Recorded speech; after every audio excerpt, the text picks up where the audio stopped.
Mga ka-sports, isang NBA legend na halos 8 talampakan ang tangkad. Isang ama na naging simbolo ng depensa at kababaang loob. Pero alam nyo ba na pinagpatuloy ng kanyang mga anak ang kanyang basketball legacy? Mula sa pinakasikat na si Bol Bol natin hanggang sa mga anak na tahimik lang sa likod ng kamera. Ano nga ba ang buhay nila ngayon? Alam nyo ba na may 2 pang kapatid si Bol Bol at 3 anak si Manote Bol? Kaya ngayon mga ka-sports, alamin natin ang kwento ng 3 anak ni Manote Bol at kung sino nga ba talaga ang may pinakamalupit na talento. Kung trip mo po ang ganitong content, paiwan ng follow at pa-subscribe na din. Tara po, simulan na natin.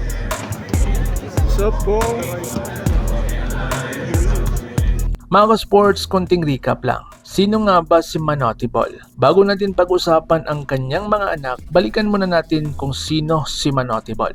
Ang player na ito ay isa sa pinakamataas na player sa kasaysayan ng NBA. Nakatayo siya ng halos 7 feet at 7 inches at naging kilala bilang isa sa pinakamagaling na shot blocker sa liga. Naglaro siya para sa iba't ibang NBA teams tulad ng Washington Bullets, Golden State Warriors at Philadelphia 76ers. Pero higit pa sa basketball, kilala rin siya bilang isang mapagkumbabang tao na tumulong sa maraming kababayan niya mula sa Sudan.